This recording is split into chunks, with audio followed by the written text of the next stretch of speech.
Kasi kalau presidente ka na impeach, ay wala impeach time ni Christ. It is a one-man rule.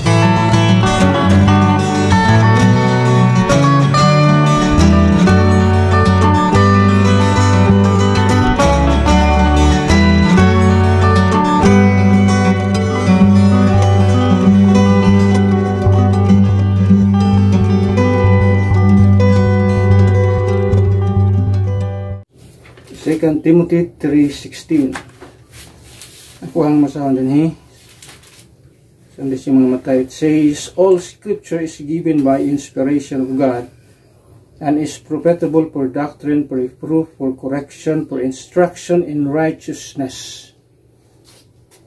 So, atong sigutan ni kabuntagon, although naani siya sa part sa ato ang isa sa atong mga lesson nga na sa atong videos pod online, which is King James Version versus modern perversions or modern translation, modern version of the Bible.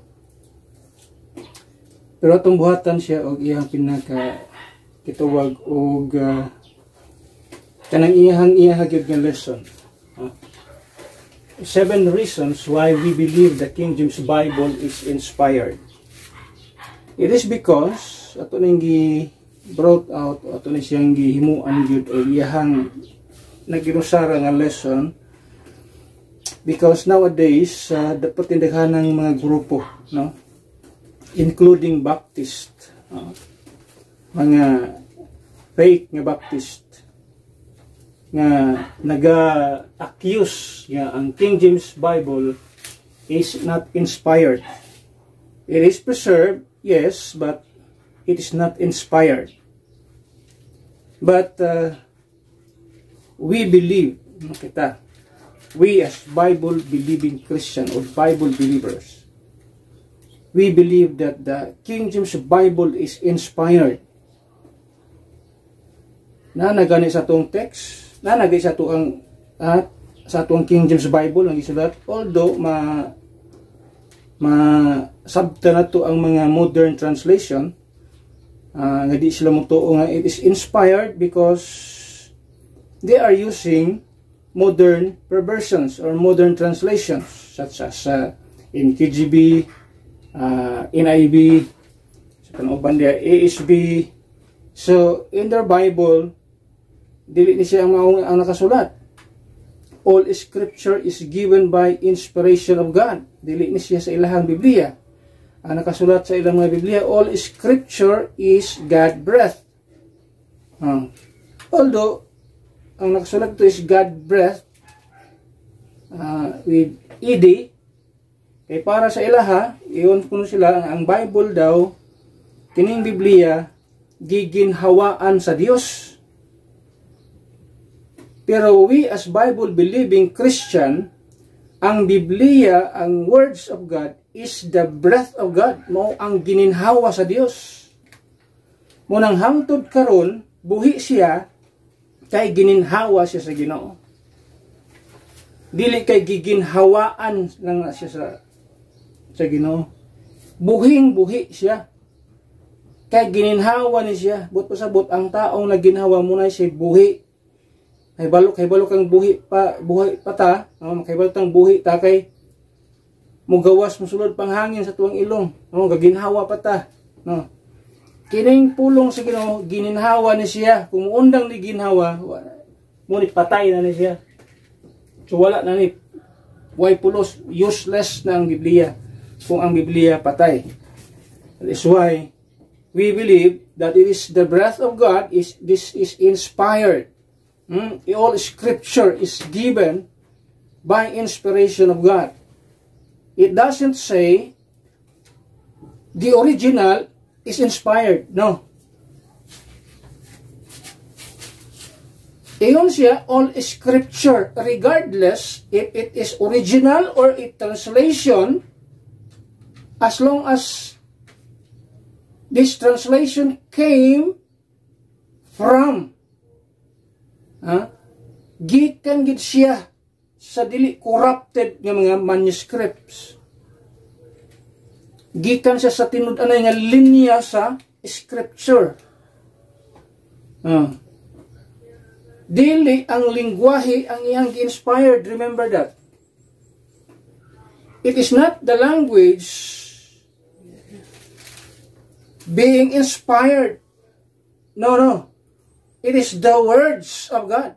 Regardless of what language ang gigamit niya, as long as gikan siya sa pinaka-insakto nga manuscripts. Kay kung natin estudyuhan ang Biblia, there are two lines of manuscripts. There are two streams, no? Duha ka gihikanan sa scripture. Doon ay gitawag Alexandrian text, ug naay gitawag og Antiochian text. Antiochian text diha gikan ang ato ang King James Bible. Alexandrian text diha nagagikan ang mga modern translations.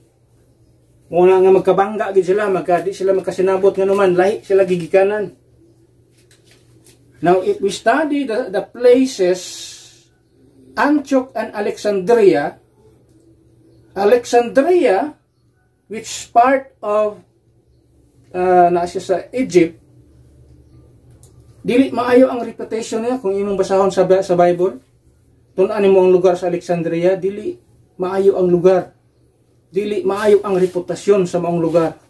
But if you study the place called Antioch, diha nagagikan, diha sila gitawag ang mga Kristohanon. They were first called Christian in that place called Antioch.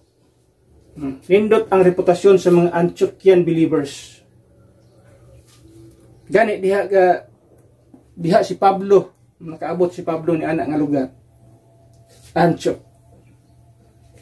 So di nato tun-an ang two streams of manuscripts. Ato ang tun-an karon ang ato ang King James, pero usay maato malapitan nga naman tungod kay diha man gagikan ang ato ang King James Bible.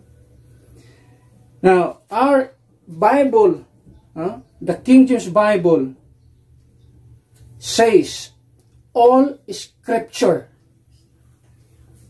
regardless of a language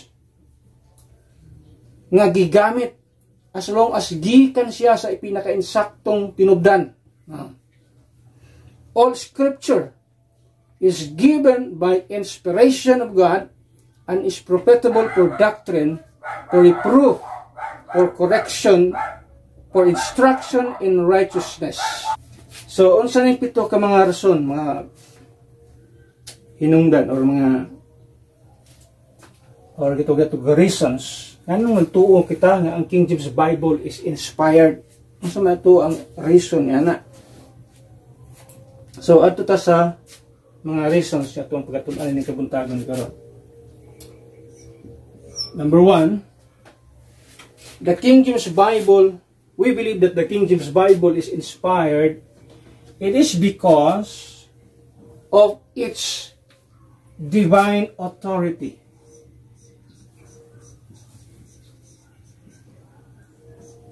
Divine authority.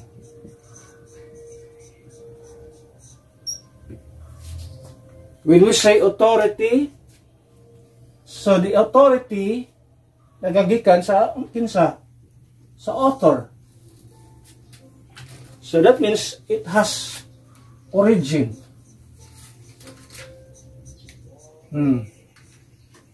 Asa man siya gasugod ang pulong sa Ginoo. Kinsa man po'y author sa Bible, author sa pulong sa Dios. Now, doon ba mag-accuse nga, tuoday mo double inspiration? No, we believe in a continuous inspiration. Kaya ang inspiration, ang pagginhawa, dili kausalang. Ang pagginhawa, continuous na siya, undang o ginawa, patay ka. May nga magag-double inspiration. Kaduhan ka mo ginhawa sa imong kinabuhi. Ang pagginhawa, continuous na siya. That is why we believe on a continuous inspiration. So, ang origin na ini, the author of the Bible is God Himself or the Holy Spirit is the author of the Bible. And in fact, ingon sa Biblia, ang Bible gikan sa asa. Tanaw na to. Tanaw to sa gitawag og Psalms. Psalms 119. Ingon sa pulong sa Ginoo. Psalms 119. Asa man dapit ining Biblia gikan? Asa man ni pulong sa Dios nagagikan, nakasumikad.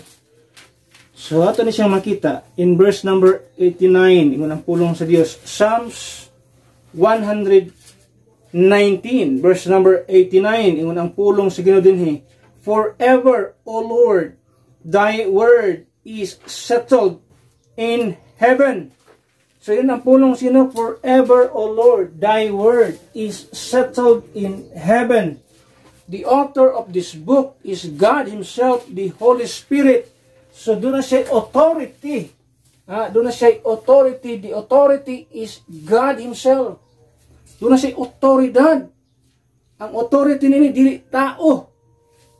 Kung doon na may mga tao nga na-involved din yung pulong sa Ginoo, it is because siya ang nagamando ni ana. Kung ang pulong sa Ginoo nasulat kini, dili tungod sa kabubuton sa tao, kung dili pinaagi sa paglihok sa balaang espiritu sa ilang kinabuhi.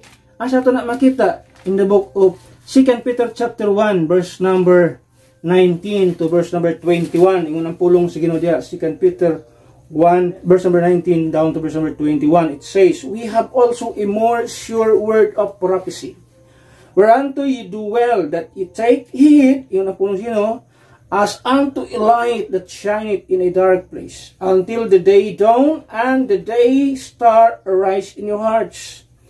Verse number 20, knowing this first, that no prophecy of the Scripture is of any private interpretation.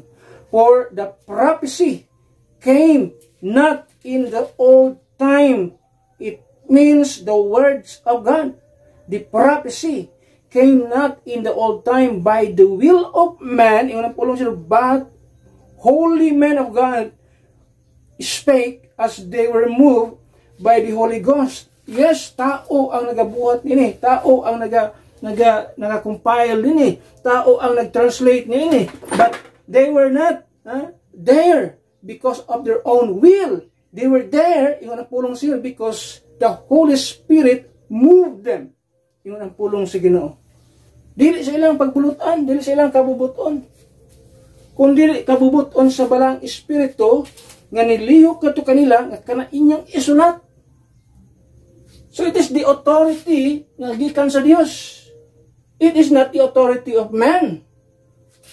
Although ang King James Bible, ang naghatag pag-authorize din is the King of England, no? Si King James, pero he is not. Kundi gigamit lang siya sa Ginoo aron ma-compile ang usa ka book nga gikinahanglan sa mga tao. Kanang book nga to makita nga purified 7 times ato na masigutan sa umabot ni panahon. O ganong ang atong King James Bible muhaom sulti sa Bible nga purified 7 times o ganong muhaom ang King James Bible niya. But the authority nga naa ni nga libro, it's not man kundi tao. Anong gigamit sa Ginoo ang tao nga hari? It is because God knows nga ang usa ka hari doon na say final say. Doon na say authority. That is why iyang gamit ang usa ka hari para mahimo ang libro nga libro sab sa usa ka hari. Apil sa plano sa Dios si King James din. Then ang mga critics they were assassinating the character. Doon ay gitawag character assassination na hitabo. Ilang gina-accuse si King James nga, bayot man to si King James, kuan man to si King James, daghang kasi lagi ibang sulti ni King James. Di man to save si King James. But according sa mga historical documents ato makita, King James was a Bible believer. he is a believer. Ani nga libro. So, wa man ta kay sayod sa ilang kinabuhi, pero mo na nasulti sa mga tao nga nakaila kang King James. King James not dili siya bayot sama sa gipang sulti sa uban, ho. He's not effeminate, dili siya bakla sama sa gipa kailap sa daghan kayong mga Bible critics. Nga si King James daw bakla siya. Ang kadaghan daw nagpalibot siya mga lalaki. Actually, king siya. Therefore, daghan siya mga bodyguard. Hari man siya.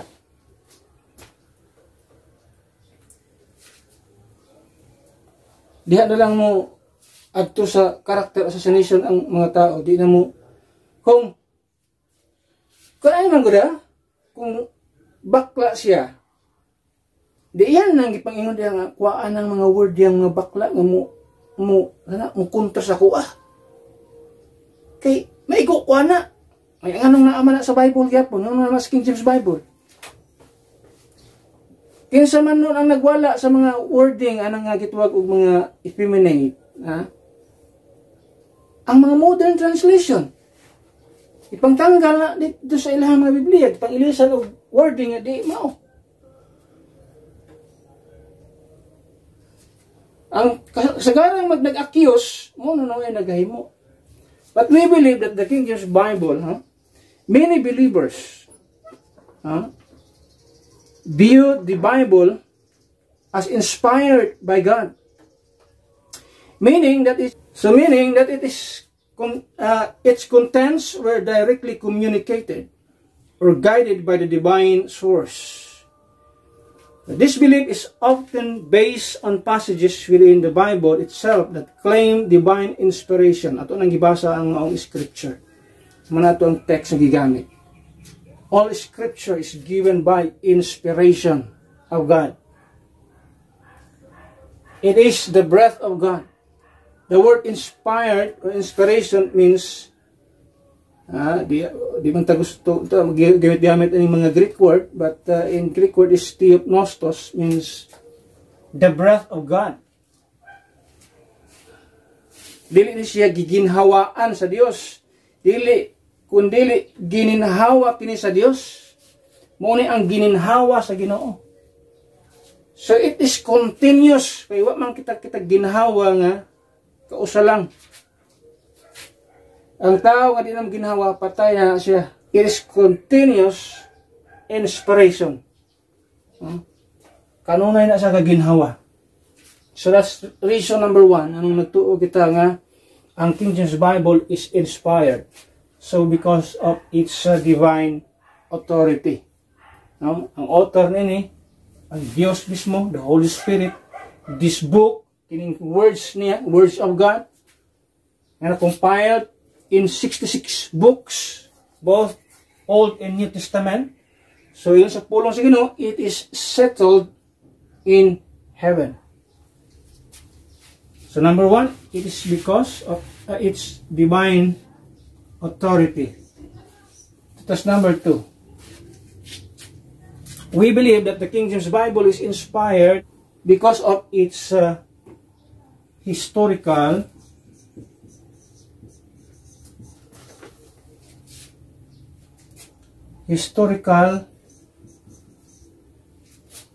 accuracy.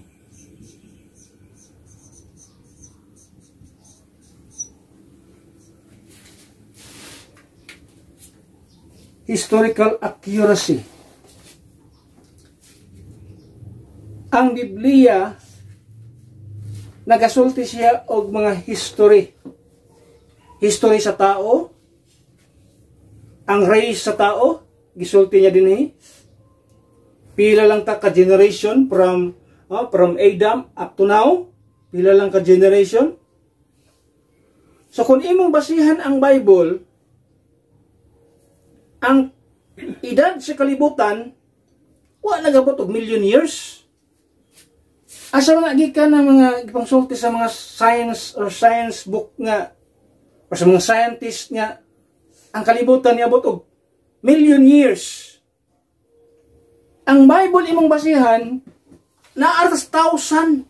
Actually, ang pinaka span sa human history 7,000 ato ra nang dapat nakakuha na pero 7,000 human history 7,000 years of human history. Kini ato ang timeline. Mao na siya ang gitawag og history of human. So based sa timeline natong gamit, it is just 7 years of human history. Talaga abot og million years sa kalibutan. Kung basihan nimo ang creation ni Adam up to now, wala talaga abot og million years. Napagayta sa 6,000, almost 6,000 years. Gikan sa cross up to sa rapture or up to the Armageddon is 2,000 years. So wala pa ta kabot og million years. So, ang Bible is accurate.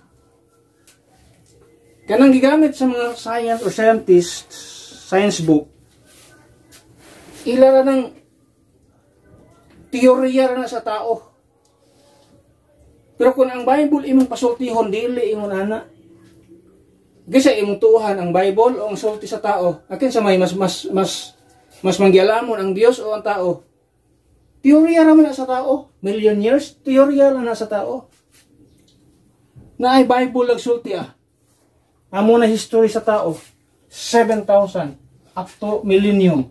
Mo na ang gisulti sa Bible. Accurate ang Bible sa mga curate sa gituwag history sa gituwag race sa tao. Accurate siya sa mga names sa mga lugar sa kalibutan. Until now, naa pa ang mga lugar nga na-mention sa Bible. Mostly sa Middle East. Napang Egypt. Sa pay na adiha nga nabilin karon. Jordan, na ang Jordan. Iraq o ang Iran, lahi na sila. That was kuha na sila, Babylon na sa times Old Testament times. Babylon na siya, nahimong Iraq. Ang sa padiha Israel. Gikan pa na sa panahon ni Jacob, ang pangalan nga Israel until now Israel gyapon. Accurate ang Bible. Sayang mga historical events. That is why, di kami kaingon nga, kining Bible, hinimihim mo ra sa tao. Mulas ba siya sa ingon ani ka taas ka panahon kung tao lang ni ang nagbuot ani? Kung pagbulutan lang sa tao, kung wa ni gi-inspired sa Ginoo ni, ingon ani ka makasulti ka sa iyong anak ka-accurate sa mga historical events sa unang panahon. Kanang mga gitawag og nahitabo sa Old Testament nga crossing the Red Sea. Giprove na sa mga archaeologists nga tinuod na siya. O giprove na siya sa mga tao nga nag-study nila about sa nga history nga naay mga timailhan nga naay mga tao nga ni tabok ni ini nga dagat. Ano man makita dito ang sila makita ito nga lingin nga kung imong tanawon murag ligid sa karwahe nga chariots. Nganong naama ito nagtapok kay patindika naman to sa mga panahon. Sa dihang lunupan sila ni tabok sila ni lakad pagid sila sa mga Hudyo nga tabok sa dagat. Pag tabok nakatabok ng mga Hudyo pikas tampi gibalik kuan sa Ginoo ang tubig. Pero namatay sila ito, ilahang gikuan daghan og mga timailhan, mga prueba nga kini ligid ni sa chariots. Nga bungkag adto nga panahon. So ma-prove nila ang historical events and accurate. Ma-prove nila nga si asawa nila nga nahimong asin tuwa dito nagbarog nga usa ka asin. Makita. Ano man, accurate ang Bible. So it is a living thing. Di na siya patay. Buhi ni. Munang word inspired. Buhi. Nama ko inspired ni patay? Inspired gani. Buhi gila siya. So historical accuracy. Pertindaghan sa Biblia. Name it. Kanang mga history sa Bible. Kanang mga kayon ka nga imposible. Sodom and Gomorrah. Katong giulan og kalayo. Na ay mga studies niya na karon. Ang mga archaeologists nag-prove na nga tinud-anay ng hitabo. Ginakalot nila. Makita nila, uy, sa man ni brimstone, o kini sulfuric nga bato, ha? Ma-prove nila. That means ang Bible tinuod na siya. Inspired ni siya. Buhi ni siya. Pagkadaghan ng mga historical events nga kipamatud-an sa ato ang panahon karon. That is available na siya online, available na on YouTube, ang ilang mga discovery, available ang mga events niya sama niya. Anong naay King David nga nailhan, dunay Abraham nga nailhan, dunay Moses nga nailhan, Noah nga nailhan. Mga unang panahon na, pero hangtod karon kana mga pangalana naapagyapon, nagpamatuod na kanang mga klase sa mga tao, naga-exist na sila sa maong panahon. Di na siya mga himo lang sa unang-una sa tao, nasulat na sa Biblia, sa pulong sa Ginoo. Ang kamatayon ni Kristo, tinuod niya po na ang panghitabo. Gani ang ato ang panahon kanunay na siyang gina-pattern sa gitawag og life of Christ. Mayon ta nga 1000 o 1000 AD. Ngano mo gamit tag AD? After death? Pero ginagamit na sa paghimog mga pizza o katuigan. Ut pasabot, tinuod din ang nahitabo na ang kamatayon ni Jesus Christ. Kaya mismo ang tibo kalibutan nagamit na. So that means, ang mga taong ay gamit sa Ginoo nini, they were guided by the higher power, by the power of the Holy Spirit to record, to accurately recording these details at nakita nila. Kaya kung why Dios anang nagmando, kung saan na pag sulat anak, kana nga mga detalye. Pero salamat nga ang Bible gisulti diri, katong mga nagsulat dinhi, they were moved by the Holy Spirit, by the Holy Ghost. Number 3, why we believe the King James Bible is inspired? We believe the King James Bible is inspired because of its not only its divine authority, historical accuracy, but number 3, because of its fulfilled prophecy. Fulfilled prophecy.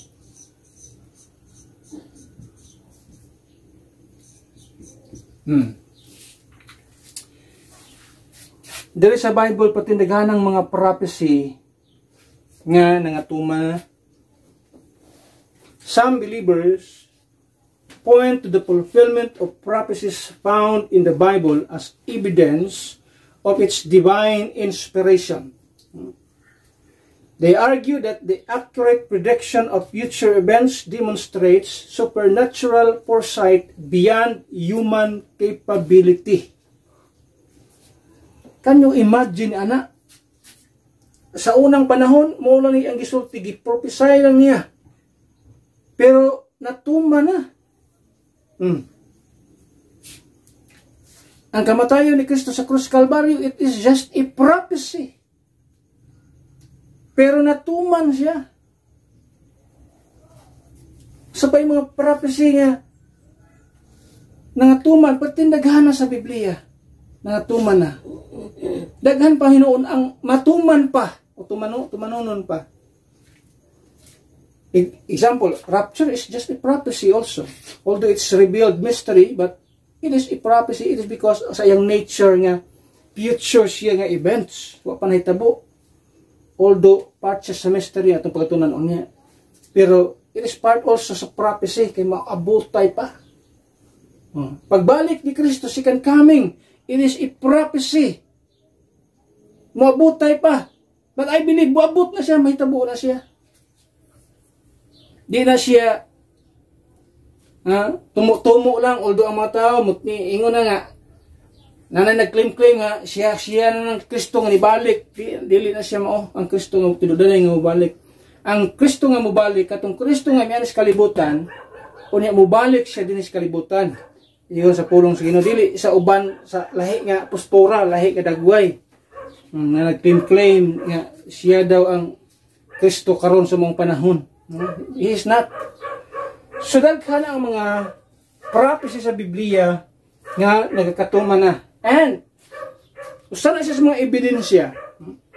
Those fulfilled prophecy, katong mga na tuman na nga mga propesya, usa sila sa mga proof nga ang Bible is inspired. No? Ang King James Bible is inspired. Mauni nga importante kayo nga ang atong pagtuo diri nakasandig sa pulong sa Ginoo. O diha ang atong foundation ba sa atong pagtuo mao gyud ang pulong sa Dios.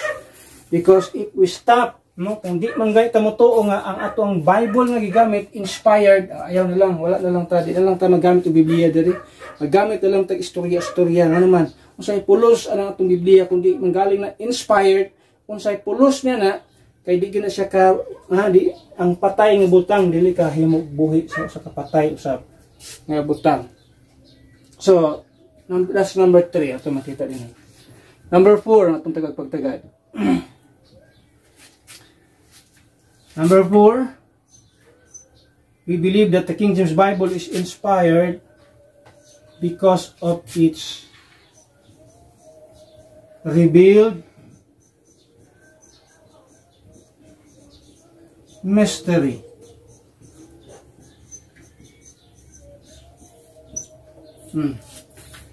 Doon ay mga grupo karon nga ilang gina-treat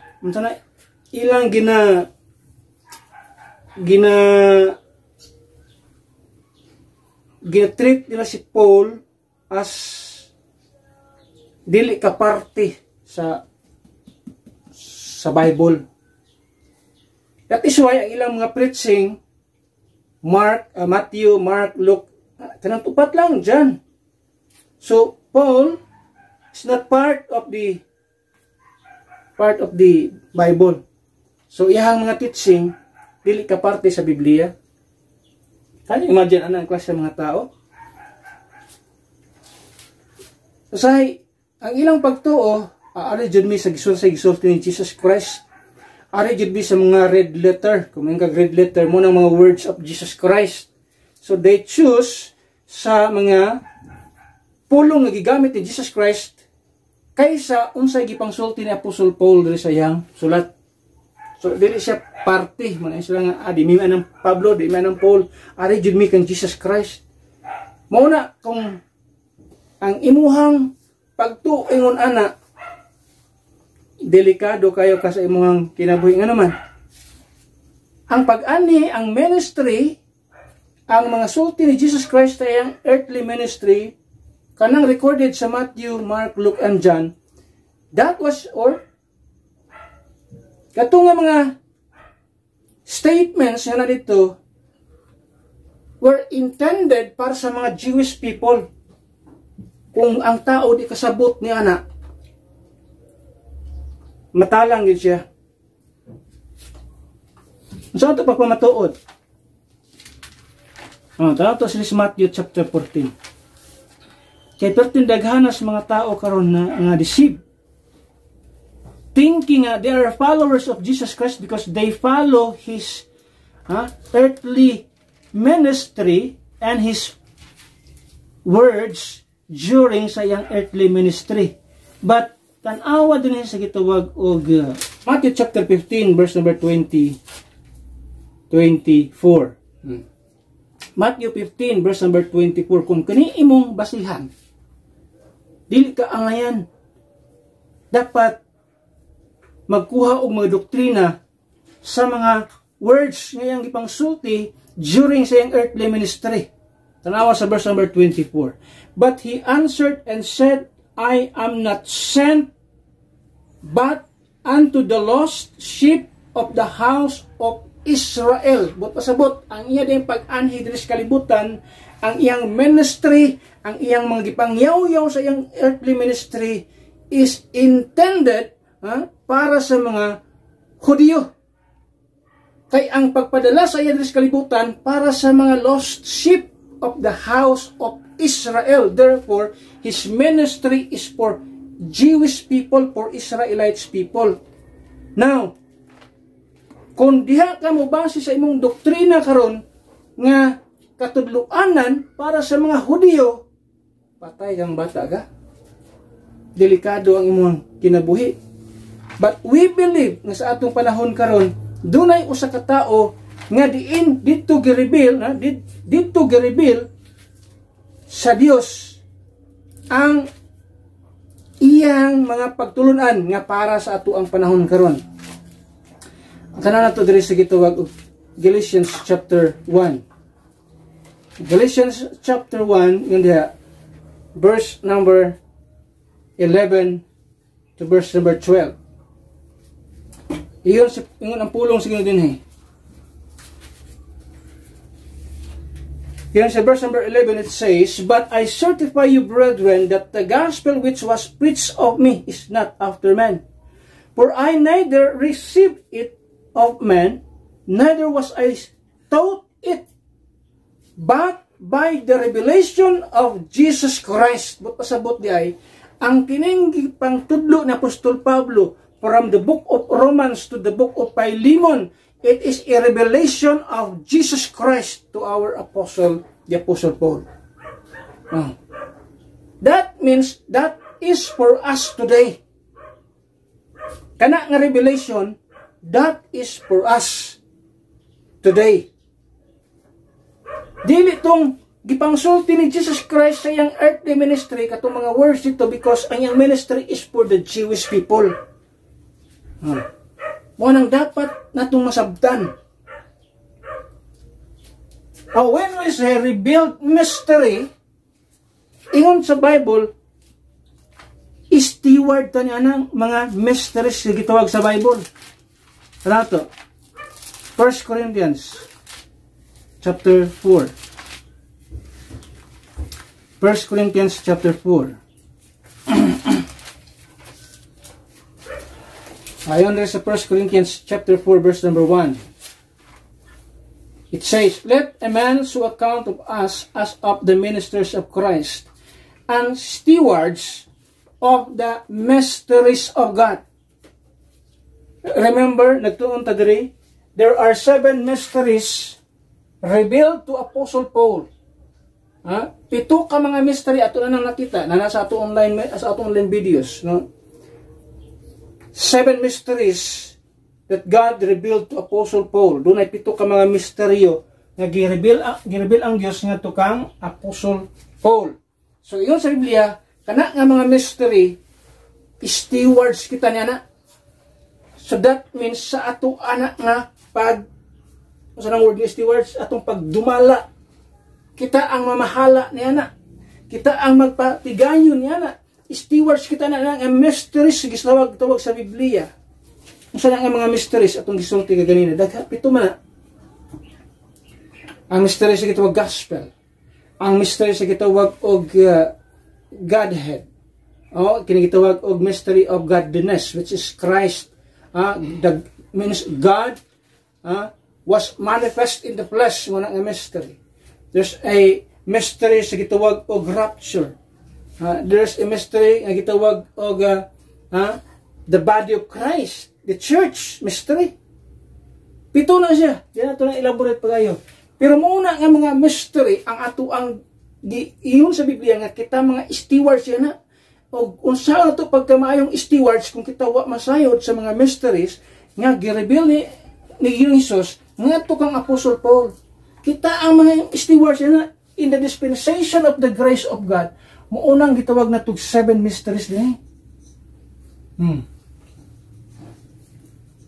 Stewards ta ni ana. Gireveal na ni Kristo ni Ginoong Hesus kay Apostle Paul. So kung tangganon nimo si Apostol Pablo sa Biblia, unsa naman atong doktrina karon? Wala na. Kung wala si Pablo, ang mga revealed mysteries niya, kining 7 mysteries nga naa sa mga sulat ni Apostol Paul, kung tanggalon nimo na what we have is the Jewish doctrine. Unang uban karon hangtod karon nagsunod pagyapon sa mga Jewish doctrine nga naman, Jewish doctrine which is under the law. Daghan nagsunod ani.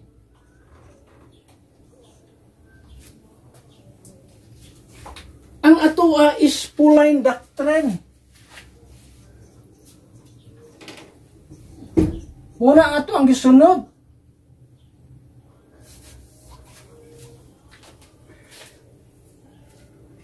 Wala ta dinhi. Naatan dinhi.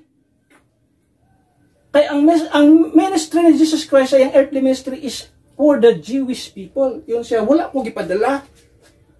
Kung dili para sa mga lost sheep of the house of Israel, but pasabot mga Hudiyo. Kaya ano mo may sundon karon na to? Which, atong magita, sad to say, daghang kayong mga denomination, subok kayong palandungon, daghang mga denomination, nagsunod niya na. Kini mga Jewish doctrine. Kung tanggalon nimo si Apostol Pablo sama sa ginabuhat sa uban, which diha na to makita ang mga revealed mysteries. Mga mysteries. There is a church, the body of Christ, para na siya sa body of Christ ng mga pagtulunan. Wala tay doktrina nga pagasundon karon. What we have is Jewish doctrine. Murang importante kayo si Apostol Pablo sa tuang panahon karon. Importante kayo ang mga revealed mysteries na sumala ni Apostol Pablo, but by the revelation of Jesus Christ and those mysteries na giingon sa Biblia, steward kita ni ana kanang mga revealed mysteries sa Bible, steward kita ni ana. O kung di kita to na dawaton, di kita mutuon ni ana, mahimong way pulos ang tuang kinabuhi nga naman. Nagpabilin gyapon kita sa pagsunod sa balaod nga in fact ingon si Kristo after sa kamatayon sa krus sa Kalbaryo pagawas na kita kaniya gikan sa pagkailawom sa balaod. We are no longer under the law. Klaro kay sa Biblia nga wa na kita na ilalom sa balaod. We are not under the law anymore. We are under grace. Iyon sa Bible. So you cannot di pwede nimong tanggalon si Apostle Paul sa iyang pagkasiya o ang iyang mga sulat, ang iyang mga epistle. Dili nimo pwedeng tanggalon ang iyang mga sulat. Kaya ang maong mga sulat is intended para sa body of Christ, the church, the one body of Christ.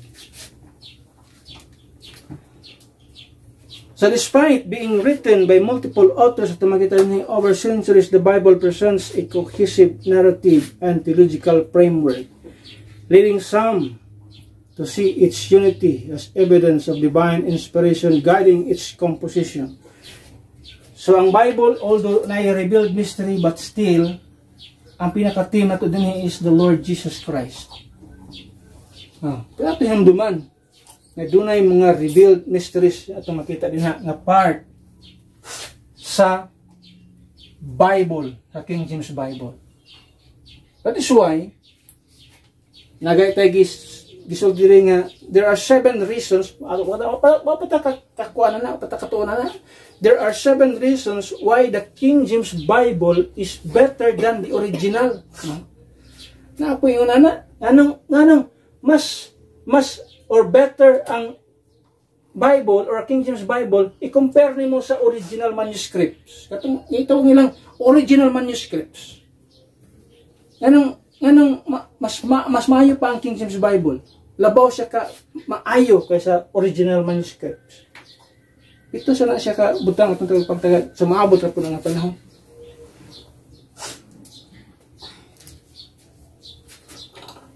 Number 5.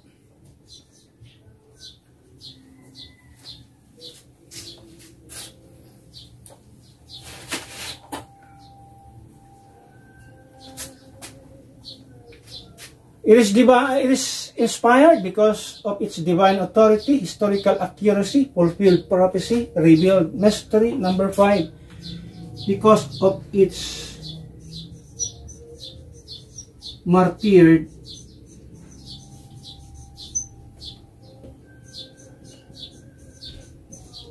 Christianity.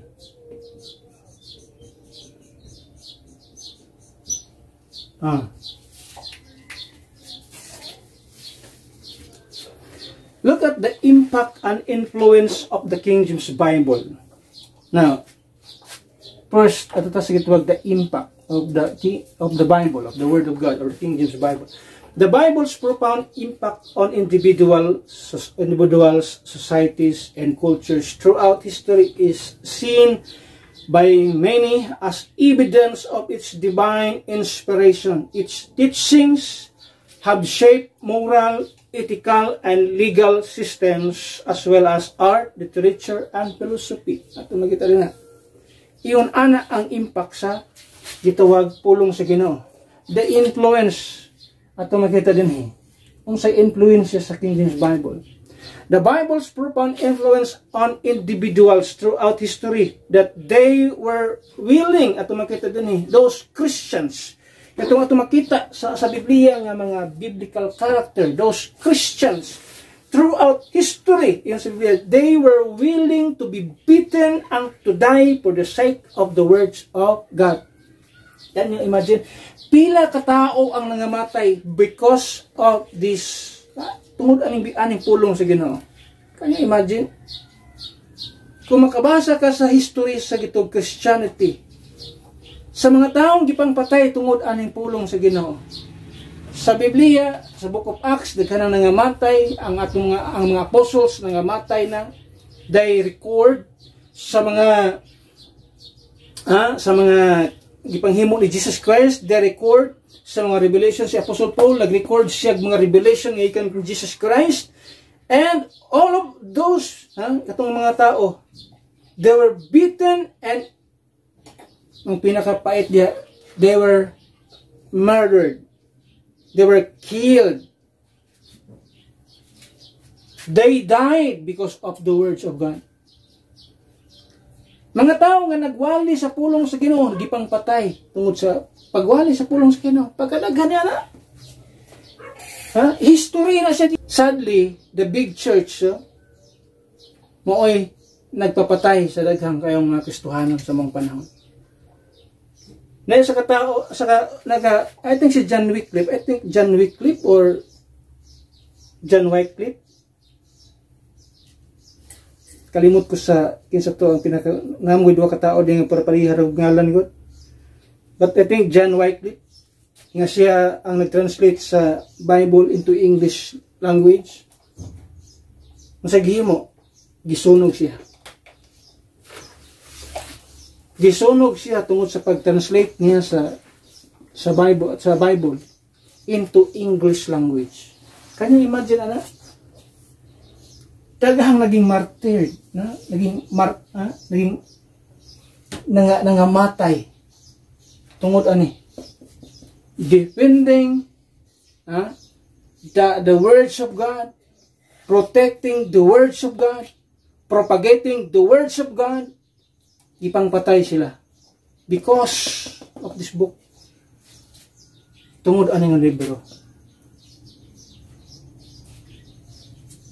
Tanawa ang gitawag og Dark Ages. history diha. Tanawa ang librong Trail of Blood. Ulo dito nang diha. Uyon ta sa doktrina, but look at the history of the Christians. Atong makita, those Christians tungod sa pagkaigugma nila sa pulong sa Dios. Kaya kundi pa ni inspired ni nga libro, kundi pa ni inspired ni nga pulong sa Dios. Do you think magpakamatay ni mga tawhana ni? Ihatag ilang kinabuhi sa way pulos nga libro. Sa way pulos nga mga sulat. Kung wa na hinungdan ni libruhan ni. Kini mga tao nga naga-discredit sa King James Bible, kini mga tao nga naga-criticize ito King James Bible nga kana dili na inspired, parehas na sa mga nganong wala usa ka tawo namatay sa libro ni Shakespeare. Daghang sulat si Shakespeare. Pero nganong wala usa ka tawo nga namatay tungod ana nga libro. Kung parehas lang ni siya sa sulat ni Shakespeare kaysa pa ng mga writer diha, kaysa pa ng mga nagahimog mga books, nganong walay bisan usa ka tawo nga namatay ni anang libro ha. Doon na pa'y nakigdebate nako sa kay nai-post niya ang Bible daw is the worst. The Bible is the worst book. Yung tong sa kasikat mo tong artista ko, no? Artista mo to sa atong artista. So, nag-comment ko kay defending the words of God. And ko, yes, that's true. This is the worst book. To those who are ignorant and doesn't know how to study the words of God. Na ay nag-comment dito. Yun sa daw na ako pagkahibalo nga tinuod na akong ibarugan. Wala lang kunikuan. Pero kami kayo inon. Taga-iho ko sa katao. Sa inyong grupo. Nga namatay because of sa inyong libro nga Quran. Di ka katag.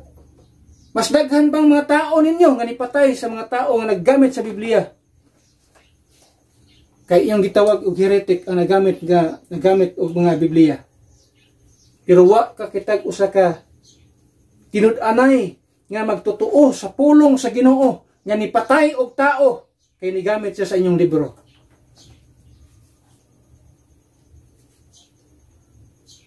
Pero kining Bibliyahan puno na sa dugo sa mga martir sa unang panahon.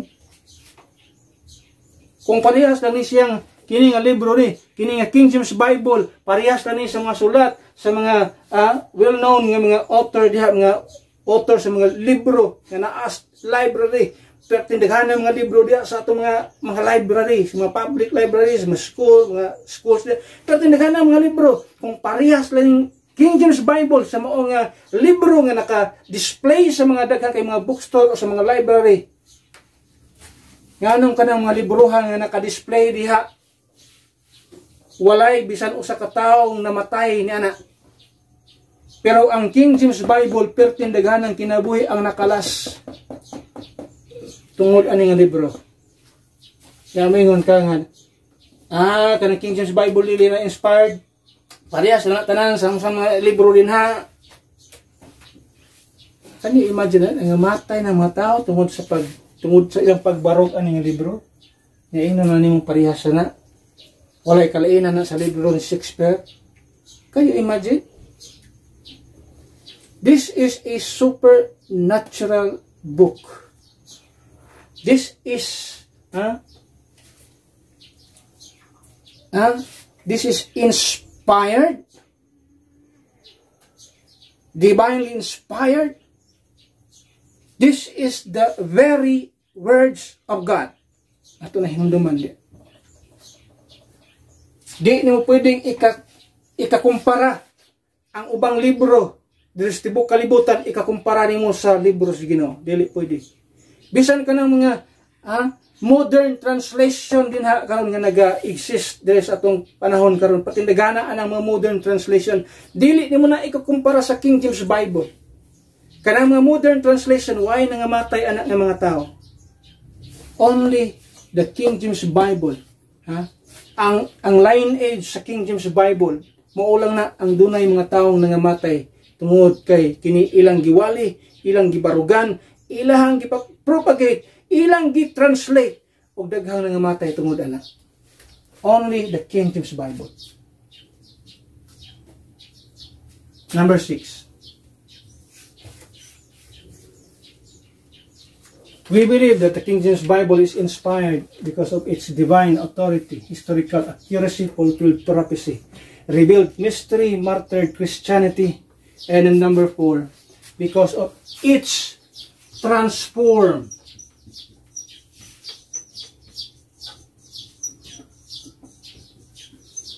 humanity.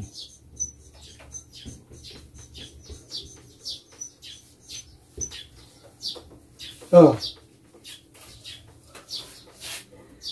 Doon na ba'y libro nga naghatag kausaban sa mga tao? Sila nakabasa sila anang libro ho. Muugin nag-usab sa kung kinabuhi. Wala. Pero ang King James Bible, pila ka tao nang usab ani. Pila ka tao nga nang revive, pila ka tao ang naluwas. It has a transformative power at many people testify to the transformative power of the Bible in their lives, claiming that its teachings have brought about soul's salvation, personal growth, spiritual enlightenment, and moral guidance. This transformative aspect is often seen as evidence of its divine inspiration. O dili pa niya, pangutana, how can this Bible make a dead spirit become alive if this Bible itself is a dead one? Unsaon man pagbuhi sa patay nga espiritu, kung kining pulong niya, kung kining Bibliyahan ni patay. Pero sulti ni Jesus Christ, ingon sa pulong sino niya din that is why this Bible, this word of God, at makita din si Jesus Christ nagsulti din that this, or instead the word that I have spoken unto you, tanaw na to, in John chapter 6, I think John chapter 6, at makita din. John chapter 6, verse number 63. Iyon siya din na. Paginoon si Jesus Christ din sa verse number 63, John 6:63, it is the spirit that quickeneth, the flesh profiteth nothing. In the words that I speak unto you, they are spirit and they are life. Sa kining pulong nga akong gisulti kaninyo, they are spirit and they are life. Buhi ni siya, buhi. Sa sulti niya sa Hebrews 4:12. Hebrews 4:12. Hebrews 4:12.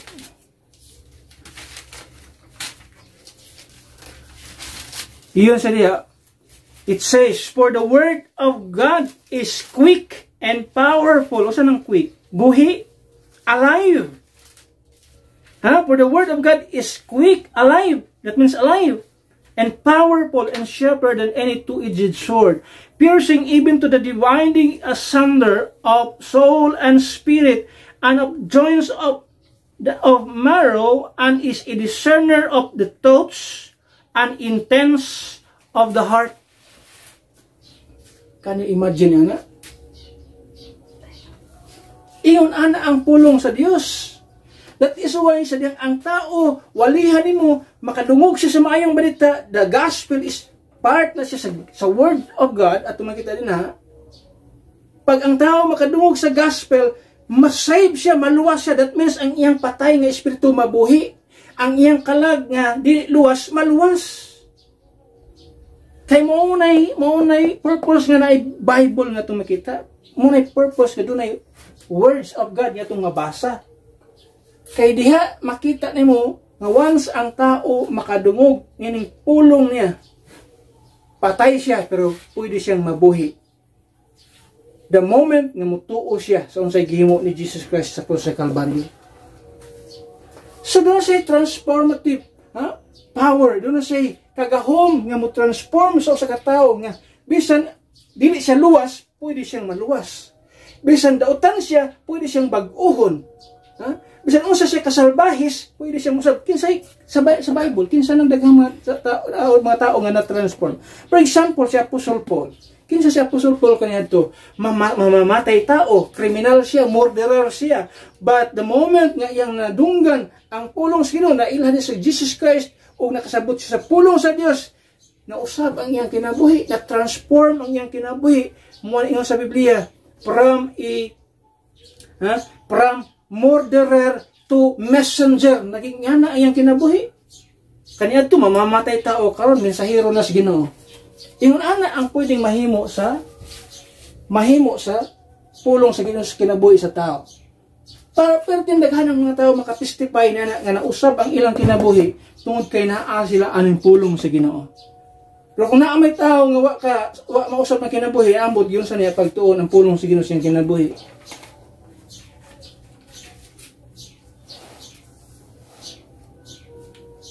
Kinaiyahan nga nausab tungod sa pulong sa Ginoo. So doon na siya gitawag transformative power. Take note of that, transform humanity.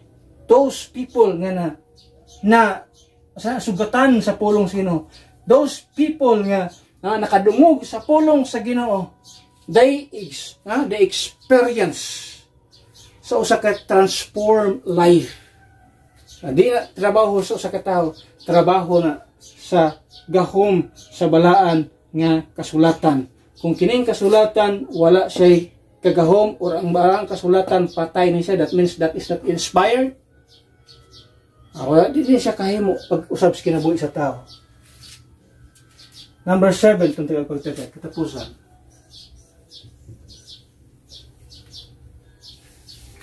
Divine authority, historical accuracy, fulfilled prophecy, revealed mystery, martyred Christianity, transformed humanity. And then number 7, because of its preserved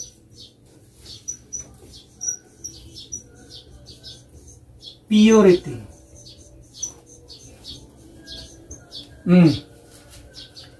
Preserved purity. Ito sa gitawag og Psalms 12. Psalms chapter 12.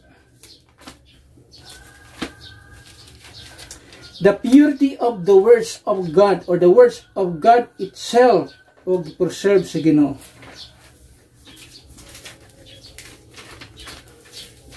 Muna ang preservation, kung gi-preserve man gaya sa Ginoo, apil ang inspiration, dili pwede nga gi-preserve niya ang inspiration, wa na apil, binuang ng pagkaistoryahan.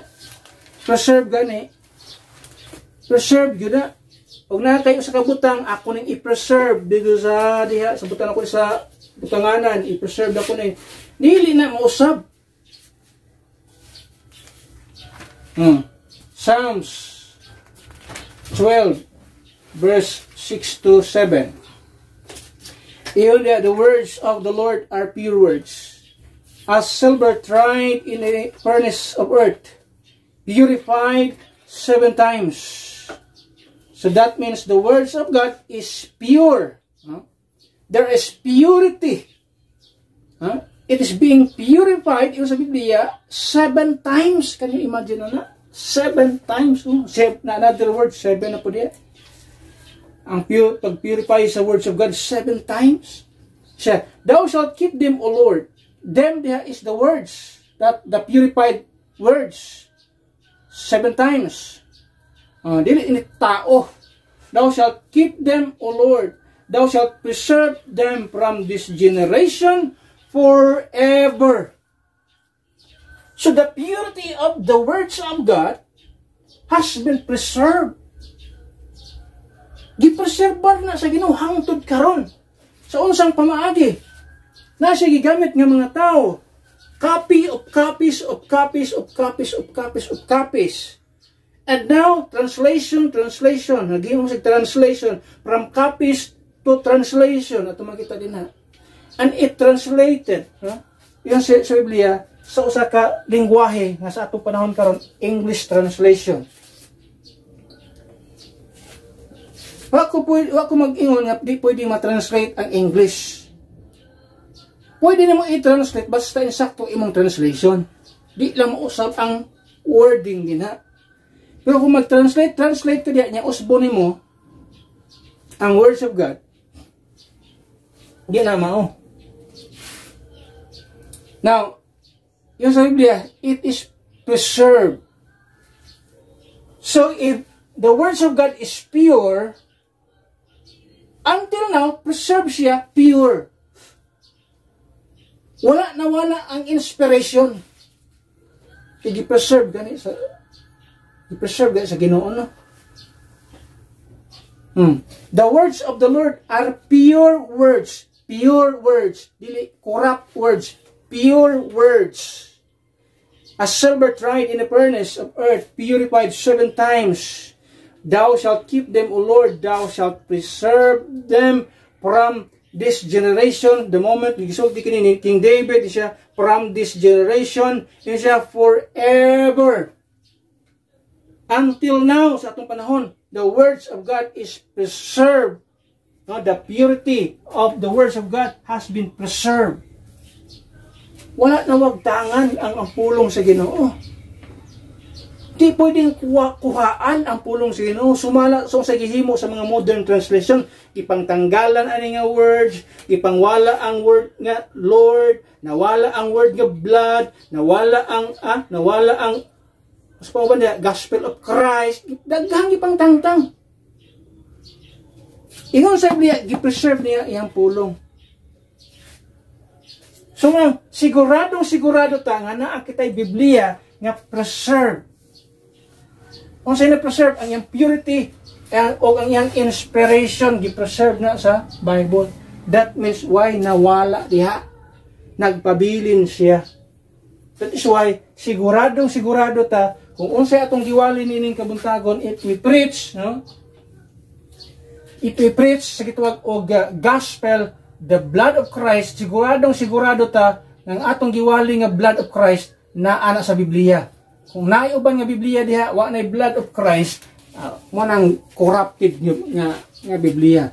Mga Biblia nga hinimo sa yawa aron paghatag confusion sa daghang mga tao. But we believe ang atong gi-preach, ngayon tag gospel, that means naa diha ang blood of Christ.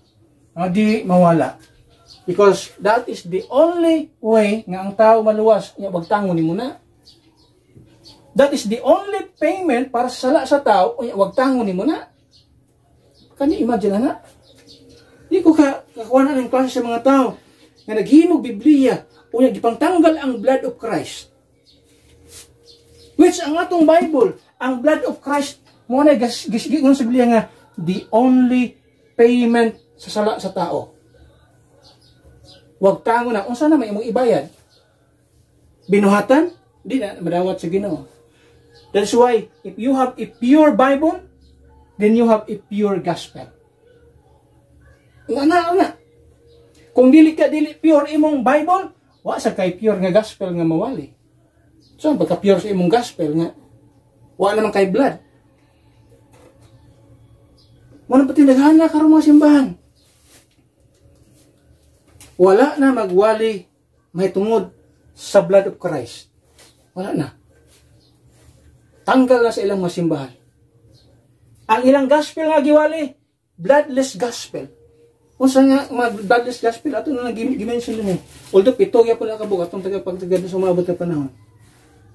Accepting Christ into your heart, that is bloodless gospel. Wala man na sa Biblia. Invite Christ into your heart, wala na sa Biblia. Bloodless gospel na. Ganun na yung man ang simbahan. Tungod kay ang ilang Bible nga gigamit, perverted. Instead of preserve Bible, preserve ang purity sa kitwag words of God, wala na. Natanggal na. Muna ang ilang gospel, ang resulta, ang gospel, perverted, bloodless nga gospel. Nga naman, kay ang gigamit nga Biblia, bloodless Bible. Manang importante, na doon na kitay Biblia nga hangtod karon nagaproclaim, nagapamatuod, nagasulti nga the blood of Christ is the only payment for our sins. Yung sa Biblia, makakuha lang tag forgiveness atong mga kasalanan sa pinaagi sa giula nga dugo ni Kristo Jesus dito sa krus sa Kalbaryo. Makabaton lang kita anay nga kaluwasan pinaagi sa giula nga dugo ni Kristo Jesus dito sa krus sa Kalbaryo.